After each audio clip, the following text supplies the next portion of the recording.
சாதுக்கள் ஏகாந்தத்தை விரும்புவார்கள்.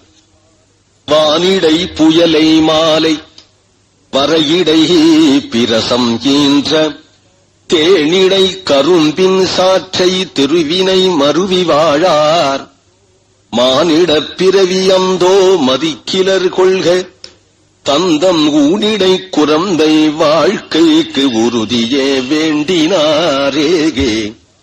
வானிடை புயலை வானத்துல வரக்கூடிய மேகம் போல எம்பெருமான் இருப்பான். கடும் கோடையினால தவிக்கிற ஜனங்களுக்கு நீருண்ட மேகம் ஆகாயத்துல வந்தாலே அபாடா குளிர்ச்சியா இருக்குமே, அதுபோலத்தானே எம்பெருமான் இருப்பான். வானிடை புயலை மாலை மயக்குமாம். அவரை பார்த்துட்டாலேயே நம்முடைய சித்தம் வேறு எதிலையும் மயங்காது, அவர் ஒருவரிடத்திலேயே மயங்கும். வரையிடை பிரசமீந்த தேனிடை கரும்பின் சாற்றையே. மலை கல் தேன்னு பெயர். சாதாரணமா மரங்கள்ல வைக்கிற தேனை காட்டிலும் கருங்கல் மலைகள் உண்டே, அந்த மலைகள்ல பெரிய தேனை அடை வச்சிருக்கும். அதுதான் பிரசம்னு பெயர். பிரச்சம் பிரச்சம்ங்கிற சமஸ்கிருத பதம் தான் பிரசம்னு சொல்லப்படுறது. அவ்வளவு பெரிய தேனடையா இருக்கும். அதுலேந்து பொத்து விழற தேன் எப்படி இருக்கும்? அது கரும்பு சாறுங்கிறது தித்திப்புக்காக சொல்றார். கரும்பு சாரை விட தேன் தித்திப்பா தான் இருக்கும், இருந்தாலும் கரும்பின் சாற்றைங்கிறது தித்திப்புக்காக சொல்றார். அப்படி பிரச்சத்திலிருந்து விழுகிற தேன் சாறு போல திருவினை மருவி வாழார். அப்படி இருக்கக்கூடிய எம்பெருமான் அப்படிப்பட்ட ஒரு அழகு உடைய மதுர மதுர மதுர மூர்த்தியான எம்பெருமானை மருவி வாழா, அவனையே கட்டி கொண்டு வாழாதவர்கள் மானிட பிறவியை கெடுத்துக்கிறாளே. பகவத்குண சவணம் பண்ண வேண்டாமா? நாம சங்கீர்த்தனம் பண்ண வேண்டாமா? திவ்ய தேசங்கள்லாம் ஓடிப்பை எம்பெருமான சேவிக்க வேண்டாமா? இப்படி ஒரு வாழ்க்கை நடத்தாம எப்ப பார்த்தாலும் யார் யார சந்திச்சாலும் உடம்பு சௌக்கியமா இருக்கியா, உடம்ப பார்த்துக்கோ, இது உடம்புக்கு நல்லது, ஐயோ இது உடம்புக்கு ஆகாது என பிறந்த நாளாக ஊனிடை குரம்பை வாழ்க்கைக்கு உறுதியே வேண்டினாரே. பிறந்தால் முழிச்சுண்டால் தூங்கினால், பிறந்தால் செத்தால், வாழ்ந்தால் உடம்பு உடம்பு உடம்பு குரம்பைங்கிறார் உடம்ப. இந்த உடம்பு உடம்புன்னு பேசிட்டு காலே தவிர உடம்ப மறந்து பகவான பேசலையே என்று வருந்துகிறார் இந்த பாடல்ல. உள்ளமோ ஒன்றினில்லாது ஓசையினேறி நின்றுண்ணும் கொள்ளி மேலெருந்து போல குழையுமால் என்றனுள்ளம் தெள்ளியீர் தேவர்க்கெல்லாம் தேவரா உலகம் கொண்ட ஒள்ளியீர் உம்மையல்லால் எழுமையும் துணையிலோமே. ஆழ்வாரே உடம்புக்காக எல்லாரும் அழறா அப்படின்னு சொல்றேன், நீர் மட்டும் இருக்கா அழறீர். ஆழ்வாரு அழறார். அந்த காலத்துல ஒரு ஆழ்வார்னு ஒருத்தர், ஒரு பக்தர், நான் சின்ன பையனா இருக்கும் போது வருவார். அப்போ மழலை பேசுற வயசு எனக்கு, ஆழ்வார்னு சொல்ல வராது எனக்கு. அவர் எப்பெல்லாம் அவர் வராரோ அவரை பார்த்துதான் அழுவாறு வந்திருக்கிறார், அம்மா அழுவாறு வரார், அழுவாறு வருவார் அப்படி என்ன சொல்லுவேன். ஆழ்வார் அழுவார், அழுவாருனார் அவர் வாசமா பாசுரங்கள்லாம் சொல்லி அழுவார். ஒரு பாசுரத்தை சொல்லிட்டால் உடனே அழுவார். அவரை அழுவார் அழுவார் அப்படின்னு சொல்லக்கூடிய, அப்ப பார்த்தா ஆழ்வார்னு சொன்னாலேயே அழறதுதான் அவருடைய சபாவம். ஏன் அழுவானா, நீர் ஏன் அழறீர்? சம்சாரிகள் அழறா சரி, நீர் ஏன் அழறீர்? அழறது ரெண்டு ஒண்ணுதான். நானும் அழறேன், அவனை அழறாங்கிறது ரெண்டு ஒண்ணுதான். ஆனால் அவர்கள் அனித்தியத்துக்கு அழறார்கள், நான் நித்தியத்துக்கு அழறேன். கண்ணீருங்கிறது ரெண்டு பேருக்கும் ஒண்ணுதான். கண்ணீரை பார்த்தா துக்க கண்ணீரா ஆனந்த கண்ணீரான்னு கண்டுபிடிக்க முடியாது, முகத்தை பார்த்தாதான் கண்டுபிடிக்கலாம். துக்க கண்ணீர் விடுறவாளுடைய முகம் சுணுங்கி இருக்கும், ஆனந்த கண்ணீர் விடுறவாளுடைய முகம் பிரசன்னமா இருக்கும். கண்ணீர் ரெண்டும் ஒண்ணுதான், அழறது ரெண்டும் ஒண்ணுதான். நான் ஏன் அழற, என் சித்தம் ஏன் குழையிறது? சம்சாரத்துக்கு அதில் இப்படியும் போக முடியல அப்படியும் போக முடியல எடுப்புற மாட்டினுட்டு அவன் சம்சாரி. உள்ளமோ ஒன்றினில்லாது ஓசையினேர் எரி நின்றுண்ணும். நெருப்புக்கே ஒரு ஓசை உண்டு. சொட சொட சொடன்னு ஒரு சப்தம் கொடுத்து கொண்டு நெருப்பு கிளம்பும். காட்டு தீயில ஒருத்தன அகப்பட்டு நுட்டான் என்றால் இந்தண்டையும் காட்டு தீ இந்தண்டையும் காட்டு தீ என்று மத்தியில அகப்பட்டு நுட்டவன் எந்த நிலைமையோ அதுல இருந்து அவன் எப்படி தப்ப முடியாதோ. ஒரு விறகு, அந்த விறகுல இந்த பக்கமும் நெருப்பு பிடிச்சு நடுத்தோ அந்த பக்கமும் நெருப்பு பிடிச்சு நடுத்தோ அப்படின்னு நெடுப்புற மாட்டின்ற எறும்பு இப்படி ஓடினாலும் ஆபத்து அப்படி ஓடினாலும் ஆபத்துன்னு அங்கேயே குழையுமா போலே சம்சாரத்தை விட்டுட்டு உன் திருவடியை அடைஞ்சுடணும்னு ஆசைப்பட்டேன், நீரோ இருமுன்னு சொல்லிவிட்டேன். சம்சாரத்திலையும் இருக்க முடியல, உம்முடைய திருவடிக்கும் வர முடியல. மாட்டிண்டு நான் அழற அழுக இப்படி இருக்குங்கிறார். கொள்ளி மேல் எறுந்து போல குழையுமால் என்ற உள்ளம். உன் நிலைமை எப்படி இருக்குனால் தெள்ளியீர். இப்படி ஒரு மாட்டின்றீரனா உமக்கு தெரியும். இந்த சம்சாரிகள் கஷ்டம் உமக்கு வரணும், வந்தால் ஒழிய இந்த பாடு உமக்கு தெரியுமோ? உமக்கு தெரியாது இல்லையா? அது அவதாரம் பண்ணினா கூட தெரியாது இல்லையா? ஏன்னா தெளிஞ்சிருக்கிறீரே, உம்மிடத்துல கலக்கம் என்பதே கிடையாது. தெள்ளியீர். அதுக்கு காரணம் தேவர்க்கெல்லாம் தேவராய் உலகம் கொண்ட ஒள்ளியே. தேவர்கள் நித்தியசூரிகள், நித்தியசூரிகளுக்கும் தெய்வமாக எத்திர பூர்வே சாத்தியா சந்தி தேவாக என்று நித்தியசூரிகளுக்கும் தெய்வமாய் பரமபதத்தில் இருக்கக்கூடிய ஒள்ளியேர் ஸ்வயம் பிரகாசமான பொருளே. சாமானிய தேவர்களை எடுத்துட்டோமானால் அந்த தேவர்களுக்கு வரும் துன்பங்களை நீக்கி, அசுரர்களால் வரக்கூடிய துன்பங்களை நீக்கி காப்பாற்றும் தெய்வம். தெய்வத்துக்கும் தெய்வமாயிருக்கக்கூடிய எம்பெருமானை உம்மையல்லால் எழுமையும் துணையிலோமே என்கிறார். ஏழேழு பிறவிக்கும் நீயே வேணும் அப்படிங்கறதுக்காக அடிக்கடி ஏழேழு பிறவிக்கும்னு சொல்றோம். ஏழேழு பிறவி எடுத்தாலும் உம்மிடத்திலேயே பக்தி பண்ண வேணும் என்று பிரார்த்தனை உண்டு. திருப்பாவையிலையும் இற்றைக்கும் ஏழேழு பிறவிக்கும் உற்றோமே ஆவோம் என்று ஸ்ரீ ஆண்டாள் சொல்றாளே, அதுபோல இல்லை இங்க பாசுரம் சொல்றார்.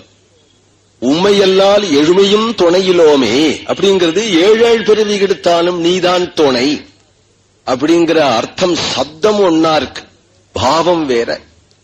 பாவம் என்னன்னா ஏழேழு பிறவி எடுத்தாலும் நீதான் துணை அப்படின்னு ஆண்டாள் சொல்றார். இங்க திருமங்கை மன்னன் சொல்றது ஏழேழு பிறவி எடுத்தாலும் நீதான் துணைவனாக அமையணும் அப்படிங்கிறது என்ன பாவம் என்றால், ஏழு ஏழு பிறவி எடுக்கட்டும், எவ்வளவு பிறவி எடுத்தாலும் என்னைக்கோ ஒரு நாள் நீதானே வந்து என்ன ஆட்கொள்ள போறாய். ஏழு ஏழு பிறவி காத்துன்றிருந்தாலும் என்னைக்கோ ஒரு நாள் நீதான் வந்து என்ன காப்பாத்தணும். காப்பாற்றுவார் உன்னுத்தர் கிடையார், உண்மை எல்லால் உன்னுத்தர் கிடையார் அப்படிங்கறத உன் ஸ்வரூபம் நாம் புரிஞ்சுக்கணும். உம்மை தவிர வேறு சரண்யன் இல்லை என்று நாம் புரிஞ்சுக்கிறது போல நீர் புரிஞ்சுக்கணும். எம்மை தவிர இவனுக்கு வேறு சரண்யன் இல்லை அப்படின்னு நீர் புரிஞ்சு நுட்டீரா. ஆனால் இதை ஏழு பிறவிக்கு அப்புறம் என்ன காப்பாற்றுவானே, இப்பொழுதே காப்பாற்றி விடலாம் இல்லையா அப்படிங்கிற அர்த்தத்திலே இப்பொழுது சொல்றார். உம்மை எல்லால் எழுமையும் துணையிலே. என்னைக்கோ ஒரு நாள் உனக்கு நான் அனுகிரகம் பண்றேன். அனுகிரகம் பண்ண போறீரோ இல்லையா? அனுகிரகம் பண்ண போறீரோ இல்லையா? எப்போ அனுகிரகம்? உம்முடைய அனுகிரகத்தை தவிர எனக்கும் வேற கதி இல்லைன்னு புரிஞ்சுட்டு இருக்கிறீர்.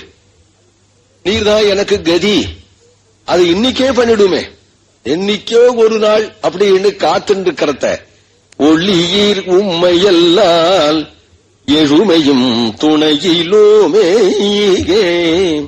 சித்தவும் செவ்வை நில்லாது என் செய்கேன் தீவினையேன் பத்திவை கண்புடையனாவதே பணியாய் எந்தாய் முத்தொளி மரகதமே முழங்கொளி முகில்வண்ணா என் அத்த நின் அடிமை எல்லால் யாதும் ஒன்றருகிலேனேகே.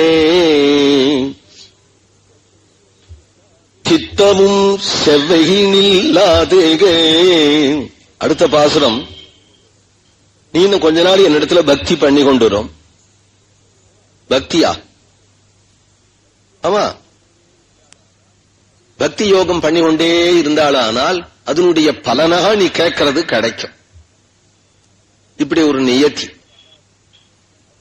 பக்தி யோகம் எனக்கு வராது அப்படின்னு அர்ஜுனன் சொல்றான்.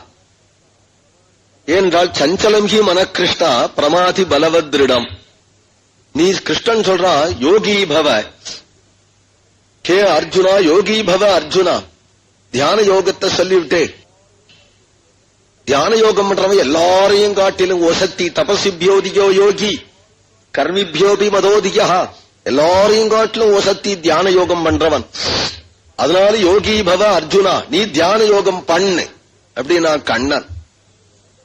அர்ஜுனன் பார்த்தா, நீ சொல்லலாம்ப்பா தியான யோகம் வசத்தி நீ பண்ணுன்னு சொல்லலாம். ஏனால் சஞ்சலம் ஹி மன கிருஷ்ணா பிரமாதி பலவத்ரிடம். தியானம்னு உட்கார்ந்துகிட்டது இந்த மனச அலப்பாயறதே.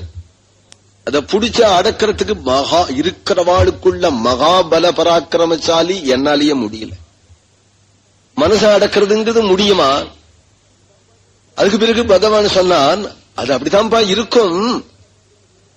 இருந்தாலும் அபியாசேனது கவுந்தேஜே வைராக்கியேன கிரஹ்யத்தே. அப்படியே அபியாசம் பண்ணி வைராக்கியத்தினாலேயே அபியாசத்தினாலேயே அது சாத்தியம்தான். எப்போ? அநேக ஜென்ம சம்சித்தகா. எவ்வளவு ஜென்மா தெரியாது, உன்னுடைய முயற்சியை பொறுத்து இருக்கு. ஏதோ ஒரு ஜென்மாவில மனசா அடைக்கிட முடியும். சரியா போச்சு. இப்படி அர்ஜுனனுக்கும் கிருஷ்ணனுக்கும் நடந்த சம்பாஷணை போல இல்லை இது. ஆழ்வாருக்கும் கிருஷ்ணனுக்கும். ஆழ்வாரை பார்த்து நீ தியானம் பண்ணு, தியானத்தினுடைய பரிபக்குவமாக நான் கொடுக்கிறேன்னா உடனே ஆழ்வார் சொல்றார், தியானமா தியானமான் ஏன தியானம் பண்ணி நான் வாழ்ந்தேன் அப்படிங்கிறார் ஆழ்வார். ஏனால் சித்தமும் செவ்வையினில்லாது என் செய்கேன் திகிவினையேன். அது ஒரு துர்பாகியம் எனக்குங்கிறார். தியானம் உமக்கு வராதா? உமக்கு வராதா? ஏன் இப்படி சொல்றேன்னா, ஆழ்வார போல ஆழ்வார் இருப்பா. அதை கண்டுபிடிக்கணும். ஆழ்வார்கள் அர்ஜுனனை காட்டிலும் வசத்தி. அவள் அர்ஜுனன் எனக்கு சஞ்சலம் மனசுன்னு சொன்னது போல சொல்ல மாட்டா. இவாள் சொல்ற காரணம் என்னன்னா, நானா தியானமா? அது ஏன் கேட்கிற கிருஷ்ணா? நீ தியானம் பண்ணு நீ சொல்ற, நான் தியானம் பண்ண முடியுமா என்னால? ஏனால் யாரை? கண்ணனைன்னு சொன்னதுமே நாம் படுற வாடு. உடனே மேனு சிலிர்த்தி கண்ணுல கண்ணீர் பெருகி மனது உருகி மயக்கம் போட்டு விழுந்து விடுறேன். கண்ணனைன்னு கடல் நிற கடவுளெந்த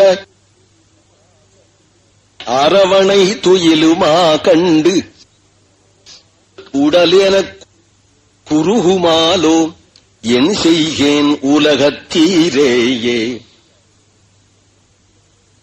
என்னுடைய சித்தம் உன்னை நினைச்சாலே உருகிறதுங்கிற ஆறாவமுதே அடியேன் உடலம் நின்பால் அன்பாயே நீராய் அலைந்து கரைய உருக்குகின்ற நடுமாலே. என்ன போய் மணிக்கணக்கா தியானம் பண்ணுங்கிறிய? அந்த சந்திரகாந்த கல்லுல அந்த சந்திரன் பட்டதுமே எப்படி குழு குழு குழுன்னு உருகி போயிடுமோ அதுபோல உம்முடைய இந்த திருவரங்கத்துல பள்ளி கொண்டிருக்கக்கூடிய இந்த திருமேனி என் மனசுல பட்டதுமே என் மனசு உருகிடும், என் உடலும் உருகும். நன்னா என்ன போய் தியானம் பண்ணுன்னு சொன்ன. பண்ற தியானங்கள்லாம் எனக்கு வராது அப்படின்னு மறுத்துட்டாராம் இவர். ஏனால் அதுக்கு நல்ல கல் நெஞ்சு வேணுமே, நல்ல கல் நெஞ்சு வேணும். இந்த கல் நெஞ்சு இருந்தா தான் யமம் நியமம் ஆசனம் பிராணாயாமம் பிரத்யாகாரம் தாரணை தியானம் இது தியான யோகா கேட்கறதுக்கே கல் நெஞ்சு வேணும். செய்யறது அப்புறம் கட்ட அஷ்டாங்க யோகம் உபன்யாசம் பண்ணா கேட்கறதுக்கே கல் நெஞ்சு வேணும். சித்தமும் செவ்வை நில்லாதேன் செய்தேன் தீவினையேன் பத்திமைக்கு அன்புடையேன் ஆவதே. அப்போ இந்த ஒரு பக்தி கண்ணான்னு நினைச்சதுமே மனசு உருகிறது அப்படிங்கிறையே வருத்தப்படுறையோங்க கேட்கிறார் பெருமாள். இப்படி உருகிறதே கதையே கேட்கவும் முடியல. வருகா பீடம் அப்படின்னதுமே மயக்கம் போட்டு வந்துட்டா சப்தாகம் எங்கேன்னு கேட்கிறோம். வருகா பீடம் நடவரவ புகுண ஆரம்பிச்சார், கேட்கிறவர் மயக்கம் போட்டு விழுந்துட்டார். அப்புறம் சப்தாகம் எங்க நடக்கிறது? அகண்ட நாமம்னு உட்கார்ந்துட்டு முதல் ராமம் ராம ராம ராம 24 மணி நேரம் அகண்ட நாமம் ராமானுதுமே மூர்த்தி ஆயிட்ட. அப்புறம் அகண்ட நாமம் எங்க நடக்கிறது? லட்சார்ச்சனை பண்ணலாம் உட்கார்ந்துட்டு விஸ்வஸ்மை நமஹா விஷ்ணவே நமஹானதும் ஆஹா ஆஹா விஸ்வமும் விஷ்ணுவும்